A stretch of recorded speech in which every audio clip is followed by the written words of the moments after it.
Welcome to the Greater Irvine Chamber Business Insights podcast series, where we address challenges and ideas for early-stage and entrepreneurial business leaders. Your host today is Dave Coffaro, Interim President and CEO of the Greater Irvine Chamber.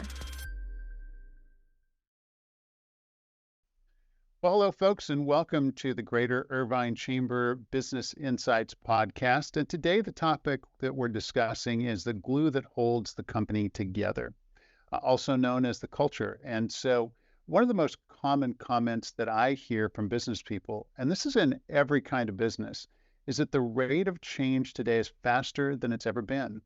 I hear this in terms of technology, regulations, requirements, and things like customers changing and their expectations changing, and employees changing and their expectations changing. And while accelerating change isn't a new experience, in a lot of ways, it kind of feels to me like maybe our ability to adapt to the changing business environment might be hitting capacity. I mean, I hear that from people. It's like, I don't know if I can go through another change management effort or that kind of thing. So that leads to the question, when your business is operating at full throttle, what can leaders do to help anchor their teams? So to help explore this question and many more, my guest today is Nada Lena Nasserdeen. And Nada Lena is founder of Rise Up For You. Her company creates sustainable solutions and growth for enhancing company culture and developing people. And Nada Lena focuses on communication, emotional, and people skills needed to be successful in this dynamic and rapid-paced world. Nada Lena, thank you for being here. How are you? I'm doing fabulous. Thank you, Dave, for having me. It's an honor to be on the show. So let's start out. Would you tell our listeners a little bit about your business, how you started it, and how you've grown it to where it is today? Okay, that's a big question, but I'm going to make it short and sweet. So Rise Up For You is a global learning and development company that essentially works with organizations and leaders around the world to enhance company culture through training and coaching in the skills that oftentimes we think are common sense. So that's the emotional and social intelligence, how to communicate effectively, how to manage and lead your team, really all the people skills that unfortunately we really don't learn. We think that it happens through experience, but it really is a skill just like any other technical skill. And it started as a business, it started 5 years ago. The brand started a few years prior to that. So all in all, about 8 years that Rise Up For You has existed. And Dave, it's interesting because I started Rise Up For You partly because of a personal, challenge that I went through, but also I used to be a former executive and a professor in the evening. So when I was 27 years old, some people have probably heard this about myself and Rise Up For You that are part of the Irvine Chamber. I was an executive of over 200 people at an executive corporation for education. And in the evening, I was a professor at a community college where I was teaching leadership, and I was working with the freshmen and the sophomores coming in. And both as an executive and as a professor, I was identifying that the challenges that I was seeing was the exact same thing. So the challenges in the workplace as an executive I was seeing was team members that had PhDs, master's degrees, certifications, you name it. They were struggling to communicate, to lead, to have conversations, deal with conflict. And the overall culture of the company was unfortunately very toxic because of that. And then I would go to the college in the evening, and more every year, freshmen would come into this college. They had a hard time raising their hand. They would rather take an F than ask a question because they didn't want to look dumb. They had a hard time managing their stress, dealing with people, building relationships. So the common denominator was the soft skills that I was seeing that was impacting both the next generation of the workplace and the current generation of the workplace. And that's really where I started to identify that we have some big challenges ahead of us. And it's not about the degree, it's not about the technical skill, but it's about that emotional and social intelligence and how we cultivate that to enhance our technical skill. It's so interesting that we use the term soft skills, and I know you and I both heard that for a very long time.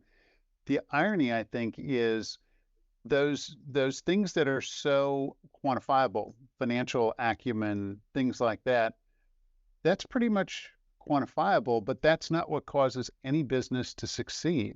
What I mean is, if you can't engage with people, if you don't have that EQ, the social intelligence, that ability to engage, then things kind of fall apart. So, based on your experience and the clients that you work with, what do you see as the biggest challenges that small businesses are facing today? Yeah, that's a really great question. So, I mean, there's a lot of things that small businesses are facing. It could be everything from scaling the company, right? Because they're a small business and so they're trying to continue to grow. But really, the biggest thing as it pertains to what Rise Up For You does is a lack of accurate self assessment when it comes to the CEO or the owner or the founder of the company, as well as its team. Because when you talk about small business, depending on the definition, that can be up to, 3, 4, 500 employees. But if I were talking about something that's a little bit more mom and pop, maybe 50 employees, 60 employees, 25, 30 employees, we're really talking, it's going to be the top. It's going to be the CEO. It's going to be the founder. It's going to be, the 2 or 3 executives. And that lack of self-assessment, of accurate self-assessment is really what gets in the way of that company scaling and growing. And I know because I'm a small business myself. And so I'm constantly looking in the mirror, hiring coaches, even for myself, and saying, like, what's getting in the way of the success of the organization? And I think that's so important, that ability to self-assess. And as human beings, let's face it, we're not always great with self-assessment. So how do you help leaders to get a perspective that they might not necessarily be attuned to? Yeah. And it's interesting because there's a statistic, which I always put it on LinkedIn because it's like my favorite one to put out there. But 95% of leaders think they're self-aware. Only 10% actually are, according to research, to Harvard Business Review. I mean, 10% is very low, as you know. So most of us are walking around thinking that we're amazing. And so I just heard a quote, actually. I was building a PowerPoint today on leadership this morning when I woke up. And I was doing a little bit of research and I came across this quote that said, when you're having a conversation one-to-one with somebody, there's really 6 people in the room. There's the person that you think you are. There's the person that the person across from you thinks you are. And then there's actually what you are, right? And as a leader, we really have to understand that our perception of ourselves may or may not be accurate. Most times it's not. The perception of the person sitting right across from us may or may not be accurate, especially when it comes to conflict. But what we really want to understand is the big picture perception of ourselves. So, for example, when I was an executive at 27 and I said, I had 200 team members under me, I thought I was the most amazing leader ever, Dave. I'm not going to lie, I had a little more ego when I was younger. I thought I was the best leader and all I wanted to do was coach and help people and help them get to the next level. And nobody would come into my office and talk to me. I had my open door policy. It was like crickets. And then one day somebody said, well, you're kind of intimidating. And I said, nope, that's not true. That's your perception, right? So my perception is that's not true. Their perception is I'm intimidating, right? So those are the 2 perceptions. And then another person said, well, you're kind of intimidating. And I said, no, I don't think that's true, right? So now that's 2 people. So I decided to do an anonymous survey. So that's the third, right? The third opinion, right? Decided to do an anonymous survey. I was the only executive that took this survey. And out of 200 people, 75% said I was intimidating, not relatable, and I looked mad all the time. That's when my transformation as a leader started to happen, because numbers don't lie, data doesn't lie, and now it's not my opinion versus the person sitting across from me's opinion, right? It's 200 people that took this assessment of me. 75% have this perception. This is the perception that's the most accurate, and that's what I need to work on to create transformation. You did something that a lot of us have a hard time with, which is not defending, because I can imagine, and having gotten 360 feedback that I didn't necessarily feel comfortable with, the first reaction tends to be, no, they just don't get me, or they're wrong. Here's the way I really am. Yes. But what you're saying is you took that input from that 75% of the people, and I would imagine it didn't feel that good to hear that. Oh, I cried. I went home at night. I told my mom. Right. You're right. And you asked me as a part of the question, what's the strategy? What's the first step? That that's the first step. That's the strategy. It's not easy. It could be hurtful, especially if you think you're close to the team, right? Or to certain team members. And you nailed it. You oftentimes leaders will go into, and not even leaders, just people, you go into a defense mechanism. But that's why assessments are so important, because it has data that you can't argue with. You see, if one person across from me says something, I can argue with that person. It's you against me. But now if I have a whole body of data, right, the smart, intelligent Netta knows that these numbers don't lie. It's not 1 versus 1. It's, 160 versus 1. Do the math. That 160 is going to be accurate. So after the tears and after hearing the messages, how do we just sort of hear in a way that's constructive? Because let's be honest, while we love the concept of feedback, it's kind of hard to hear it sometimes. So what's your advice to folks who are hearing feedback that may be hard to hear? Yeah, that's a great question. The first thing I would say is prep for it if you can. So if you know that you're going into a conversation, let's say performance review, or let's say that your team member wants to give you feedback, you need to mentally prep for it. And when I say mentally prep, you need to mentally prep to not talk back. So you need to go into this state of de-escalation where you just have your listening ears and your listening eyes on. That's it. Okay. And that's the biggest, I just went through this myself actually with a team member where they said that they wanted to talk to me about a situation that happened with me. And I was like, okay. So I prepped for it. I went in and I told myself, Netta, don't talk, don't speak, don't do anything, just listen. And I had to prep myself for that. Otherwise, I would have shot back. The team member expressed themselves. I didn't say a word. It allowed me to truly hear what they were saying, because they were giving me feedback about me, right, and my communication. And that conversation went really, really well. So much so that the team member texted after and was like, thank you so much. They felt safe to communicate.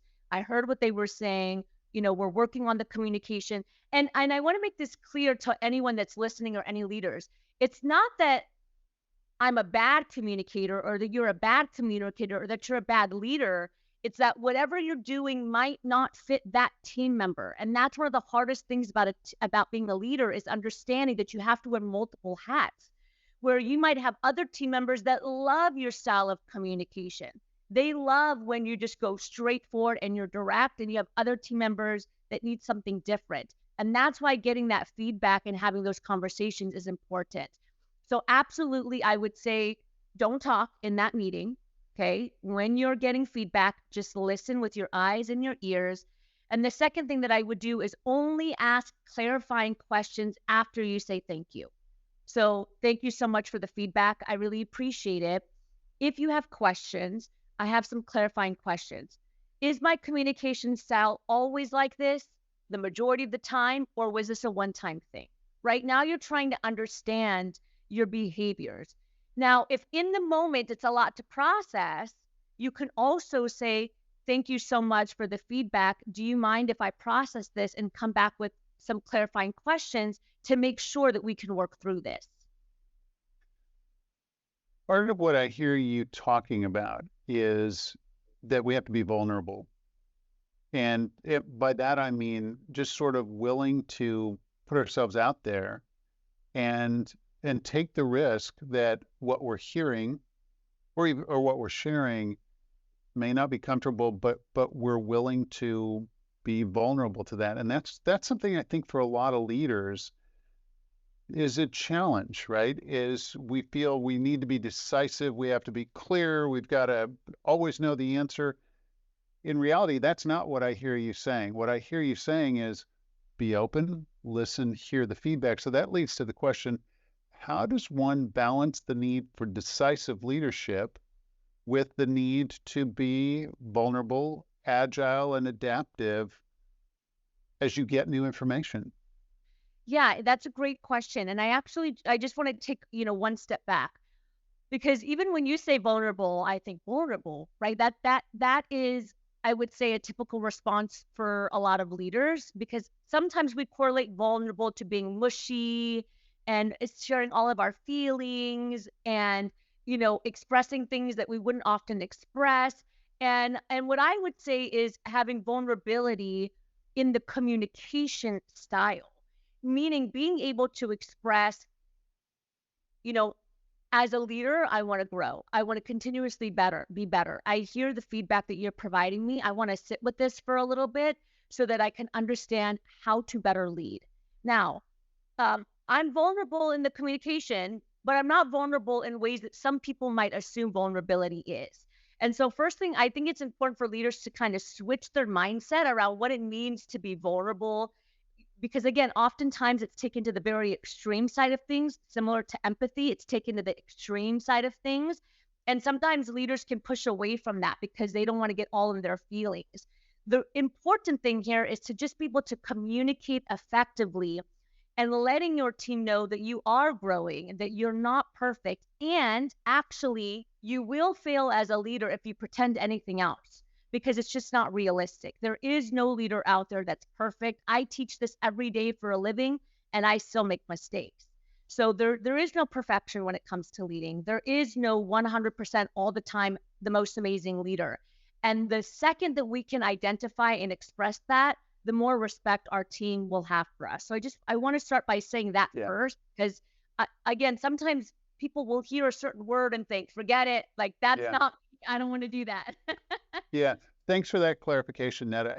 And I agree with you. When I think of vulnerability, it's not, gushy feeling, touchy-feely stuff.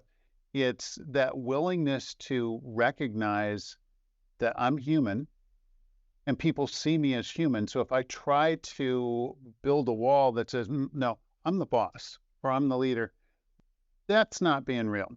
It's that authenticity that goes along with vulnerability. And the other thing I think of when I think of vulnerability is that willingness to take a chance, for example, with an opinion that may not be the one that everybody wants to hear, but it's the one that I think is the right one for the situation, right? Sometimes I think in organizations, small, medium, and large, there's a tendency to say things that are low risk versus something that maybe is the right thing to say or for people to hear or to try and communicate or surface up the elephant in the room, if you will, right? Yeah. I mean, look at an extreme example.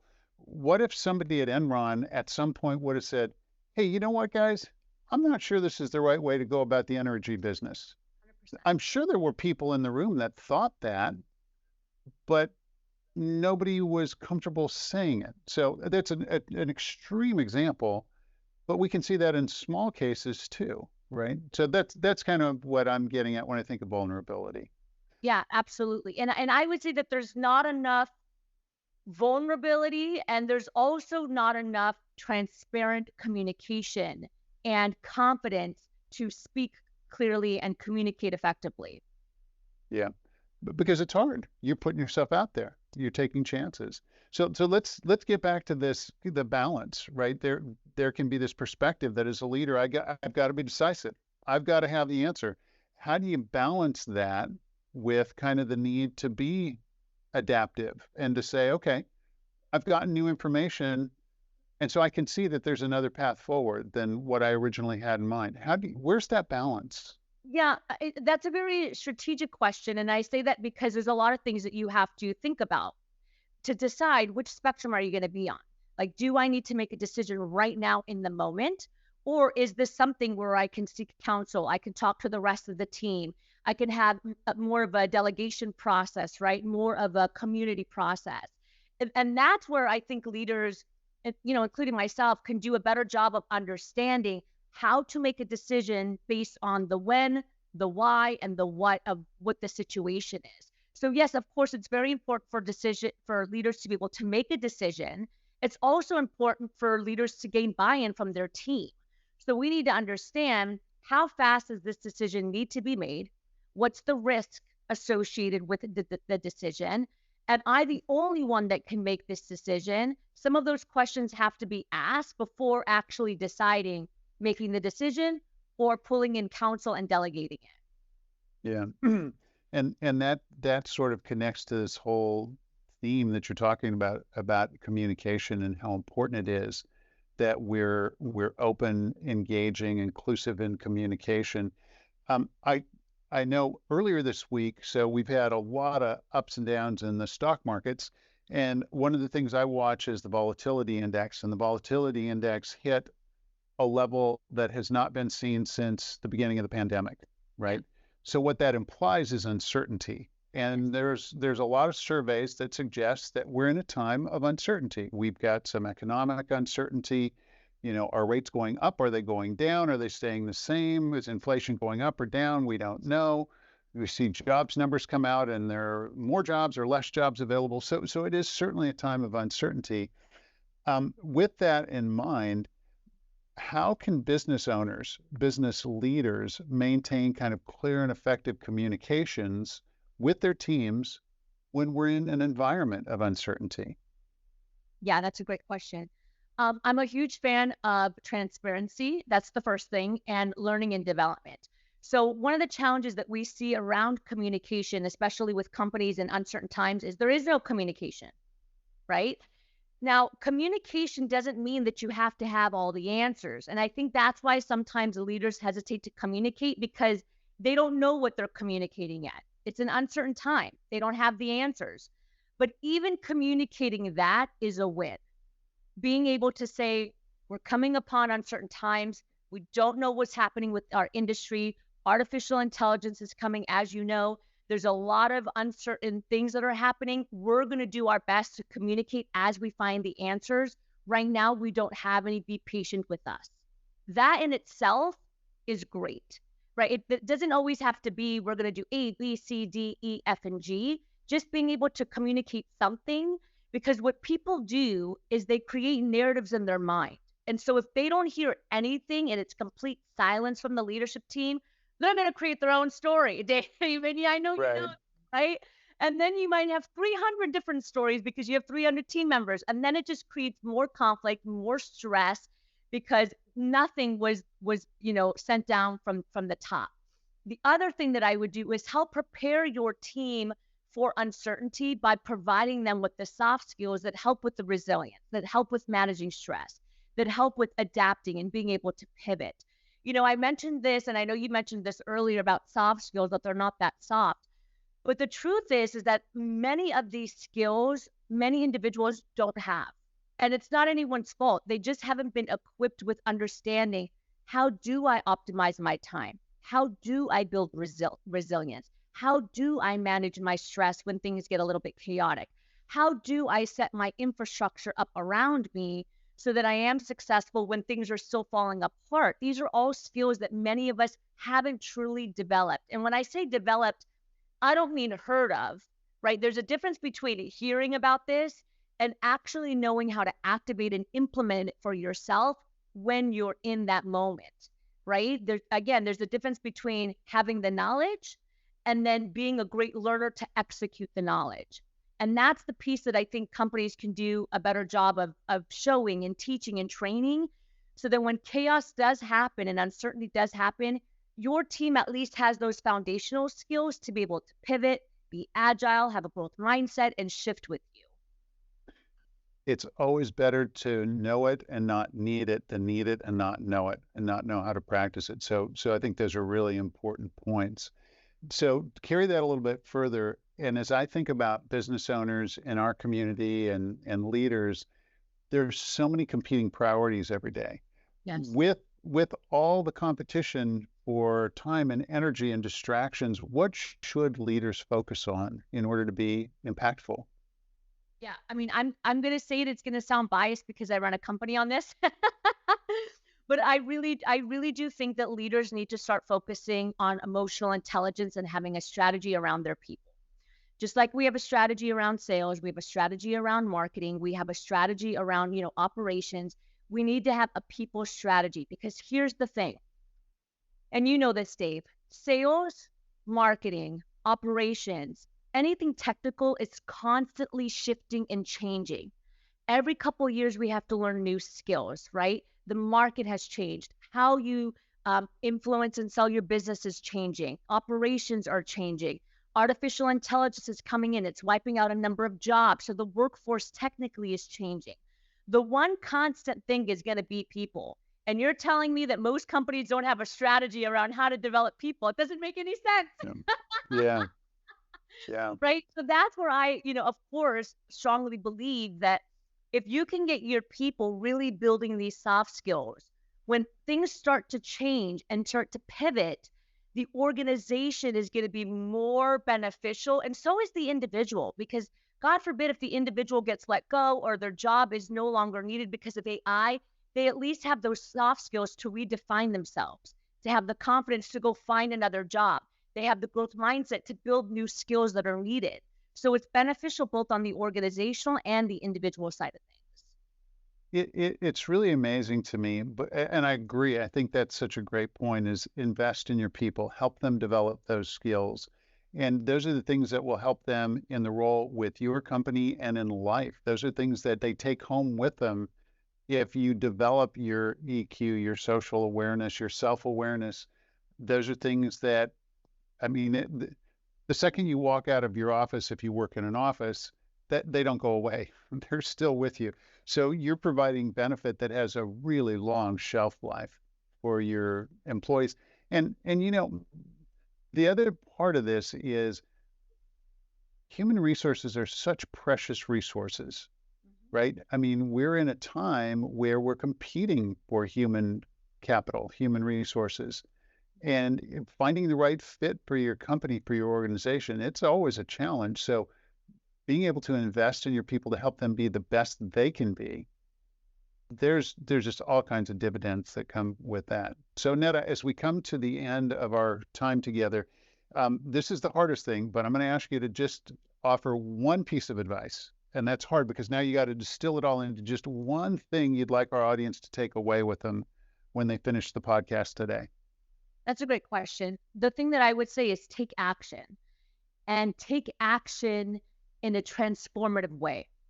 And what I mean by that, Dave, is so often we take a number of different actions and steps, but they don't actually create behavioral change. And so I really want you to think about, okay, I want to create behavioral change. What is the transformative action that needs to happen in order for me to do that? And it's a little bit different for everybody. Some people, they can read a book and they have the self-intrinsic motivation to just move forward, right? For example, I don't have a degree in business, but I built the business by reading, listening to podcasts, going to conferences, right? I just took that information and I ran with it. Some people, they need an accountability buddy or a coach that's going to help them move forward one-to-one and keep them on task, check off on them. So I would say take action so that you can create behavioral change and figure out what the most transformative action is that you specifically need as a person. Fabulous. I can't think of a better way to come to a close. Take action now. Nada Lena Nasserdeen, Rise Up For You. Thanks so much for being my guest today. Dave, for having me. Thank you, everyone. Thank you for joining us for the Greater Irvine Chamber Business Insights podcast. To stay informed about upcoming podcasts and other important business news, please subscribe to our channel or check the Greater Irvine Chamber website.